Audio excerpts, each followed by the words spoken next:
याद दिलाना चाहता हूं। इन्होंने कहा कि हम 2018 में जब चुनाव थे कि अगर राजस्थान में कांग्रेस की सरकार बनेगी तो लाखों की संख्या में युवाओं को नौकरी देंगे। इन्होंने कहा कि हर युवा को ग्रेजुएशन के बाद 2 साल तक 3,500 रुपए का बेरोजगारी भत्ता देंगे। लेकिन दुर्भाग्य क्या रहा, हम सब गांव में रहते हैं, ढाणी में रहते हैं, अनेक परिस्थितियों में पलते हैं, बढ़ते हैं। हमारा युवा जो है वो मेहनत करता है, परिश्रम करता है, उसके माता पिता कोई भी परिस्थिति हो किसी से उधार। इस बार मैं नौकरी लगूंगा, अपना भाग्य बनाऊंगा, अपने गांव का परिवार का नाम रोशन करूंगा। लेकिन वो पेपर देकर जब बाहर आता है तो उसको पता चलता है उसका पेपर लीक हो गया।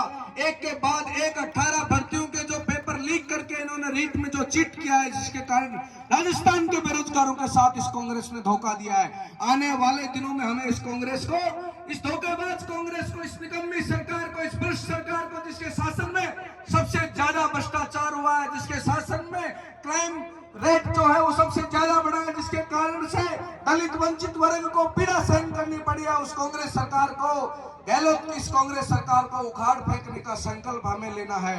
लेकिन गुजर पढ़ लिख गया है, उदयपुर वाडी का गुजर इस बात को समझता है कि हमारा भविष्य किसमें है, इसलिए इसकी जाल में नहीं फंसने वाला है। और इसको इस बार सबक सिखाने वाला आप लोगों को ये तय करना है कि आने वाली 25 तारीख को आदरणीय शुभकर्ण जी को मतदान करके भारतीय जनता पार्टी का कमल खिलाना है।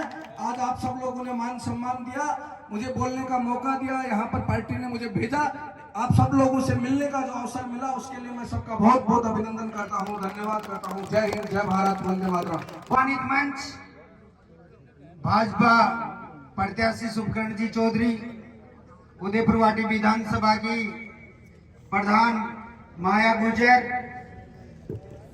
और जो नीम का थाना से आए हुए सभी वक्ता इधर, मैं सारे युवा नौजवान साथियों से कहूंगा कि जिन जिन के कैमरे चालू हैं वो कैमरे मेरे पे डालें, जिनके मोबाइल चालू है उनका फोकस मेरे पे करिए।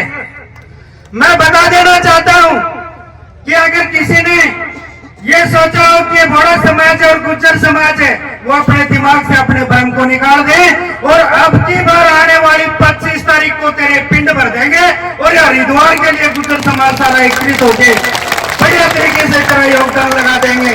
आपको विश्वास दिलाना चाहता हूं, आने वाली 25 तारीख से पहले उनके दल्ले आएंगे। समाज में भी दल्ले हैं, राहु और केतु लगे हुए आपके पीछे। आपको बता देना चाहता हूं कि राहु और केतु की दशा ऐसे चेंज कर दो जैसे शनि महाराज को बजरंग बली ने किस तरीके से पहाड़ पे माथा तोड़ा था, उस तरीके से दिखा देना उनको। और करते ये दिल यूं ही किसी को दिया नहीं करते। इससे उदयपुर वाटी की विडंबनाओं से हम दुखी हैं, वरना आज शुभकर्ण चौधरी के साथ में मंच पे साझा किया ही नहीं करते। इसलिए चौधरी साहब को अधिक से अधिक वोटों से तो ऐतो है कि जो कार्यकर्ता ने जी मतलब उत्साह जो करवा के लिए जो बोलिया और जगह भी को मरो बढ़िया वाला वीडियो बनायो, बोलो देख लो बोलो चौधरी को काम है, वो काम क्या करोगे ते वोट नहीं दोगा तो बोलो बिल्कुल ही काम कौन करे। इसलिए मैं आप लोगों ने बता दूं कि आका बैठाओ बाबा की जरूरत को नहीं। चौधरी साहब एक बात बोले कि असफलता एक चुनौती है, असफलता एक चुनौती है, इसे स्वीकार करो। क्या कमी रह गई देखो और सुधार करो। जब तक न हो सफल नींद चैन को त्यागो तुम, संघर्ष का मैदान छोड़कर मत भागो तुम। कुछ किए बिना ही जय जयकार नहीं होती, कोशिश करने वालों की कभी हार नहीं होती, कोशिश करने वालों की कभी हार नहीं होती।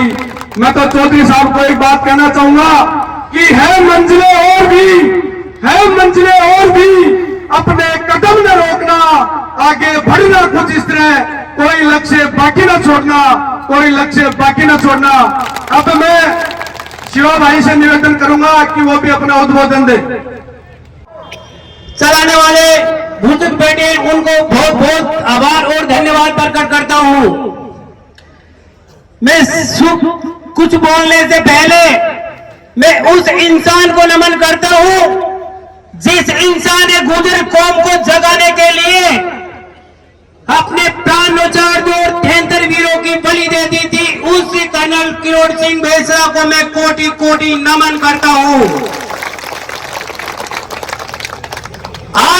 इस उजाड़ के अंदर, जंगलों के अंदर हम आज यहाँ पे इकट्ठे हुए हैं। ये हमें इकट्ठे होने की कोई जरूरत नहीं थी, मगर हमारे स्वाभिमान को ललकारा, इसलिए आज हम इस जंगल में यहाँ पे आके एकत्रित हुए हैं। गुजर कौम ऐसी है, अपने स्वाभिमान को नहीं गिरने देगी, चाहे उनके प्राण न्यौछावर हो जाएं, मगर अपने स्वाभिमान को कभी न्यौछावर नहीं होने देंगे। मैं इसे चुनावी प्रक्रिया के अंदर एक हमारे उत्तर परवटी विधानसभा के अंदर जो एक महागुंडा पैदा हुआ है, उनकी बातें मेरे दिल में अभी छुपा के बैठा हूं। मैं मेरे समाज के सामने आज प्रस्तुत करूंगा। यदि किसी इंसान को बुरा लगे तो मुझे क्षमा करना। मुझे आज भी याद है कि जब हमारे पहाड़ी क्षेत्र के सभी लोग ड्राइव लाइन में थे, 2003 से लेकर के 2019-23 तक मैंने इन लोगों के साथ में इनके नौकरियां भी की है, मगर जब दर्द होता था, जब मेरे समाज के ड्राइवरों को मुर्गा बना के पीटते थे, मगर उस टाइम पे मैं कुछ नहीं कर सका क्योंकि मेरे अंदर ताकत नहीं थी। और आज जो मदन गुजर का मन हुआ था, 5 साल से उन दर्द को यहाँ पे छिपा के बैठा हूं। यदि मैं इंतजार कर रहा था कि कब 5 साल बाद में चुनाव होंगे और उनका जवाब जरूर देंगे मर्डर का, कि सत्ता पक्ष ऐसी होती है कि इंसान कितना ही ताकतवर हो, मगर जब सत्ता पक्ष में नहीं होती तो इंसान की ताकत नहीं चलती। जैसे यूपी देख लो, आज कितने बड़े गुंडे हो, मगर सत्ता पक्ष में होती तो उसका कुछ भी नहीं होता। और जो राजेंद्र सिंह हुड्डा में खुले मंच से चेतावनी कर रहा हूं, गुजर समाज पहले बोला था मगर आज बोला नहीं है, वो जाग गया है, वो इनका जवाब थप्पड़ से भी देगा आपको। इसी पहाड़ी क्षेत्र में मेरे समाज के, मेरे गुजर कौम के सभी जो गरीब लोग थे, उसने भेड़ बकरियां चरा करके अपना लालन पोषण करते थे, तो उस राजेंद्र हुड्डा ने अपने निजी स्वार्थ के लिए यहाँ पे शेर वगैरह छोड़ दी और मेरे गुज्जर समाज की आज एक घर में एक भी बकरी नहीं बची है। तो उस इंसान को मैं चैलेंज करता हूं कि मां मनसा माता के प्रांगण को आपने जो जितनी छेड़खानी है, मैं भी भगवती का उपासक हूं और भगवती का उपासक होने के नाते बोलता हूं कि जब आप किसी पे अत्याचार करोगे तो मां भगवती आपको खुद न खुद एक जमीन पे धराशायी जरूर करेगी। मैं मेरे गुज्जर कौम के सभी नौजवान साथियों और मेरे पिता तुल्य बुजुर्गों को बोलना चाहूंगा कि कोई एक भी बंदा, मैं चैलेंज करता हूं, एक भी बंदा यदि कोई इस मंदिर 12 भाइयों के साथ में हुआ है, वो सच्चे जो हाथों में चैलेंज करता हूं, एक भी बंदा कोई हाथ खड़ा करके बता दे मुझे कि इनके साथ में आज मेरा परिवार लालन पोषण कर रहा हूं। मैं इन लोगों को अच्छी तरीके से जानता हूं क्योंकि मैंने नौकरी की है। इनके 10 साल में मैंने यही सोचा था कि चलो ठीक है ये काम है, मगर इस लोगों ने जब गुजरों पे इतना अत्याचार किया तो मेरे दिल में सहन हुआ और इसकी नौकरियां मैंने छोड़ दी और आज तक मैं उनके विरोध में आज 30 साल से खड़ा हूं। मुझे धमकी मिली कि तुम्हें देख लेंगे, मैं कोई मरना एक दिन है, मुझे मरोगे आप भी, मरूंगा मैं भी। आपने कोई सैनिक के जन्म लिया, मैं भी एक मां के कोख से पैदा हुआ, आप भी एक मां के कोख से पैदा हुए। आपने मदन गुजर को मारा है और मदन गुजर पैदा होंगे। इस संघर्ष की लड़ाई लड़ने के लिए हमारे स्वाभिमान को कभी नहीं करने देंगे।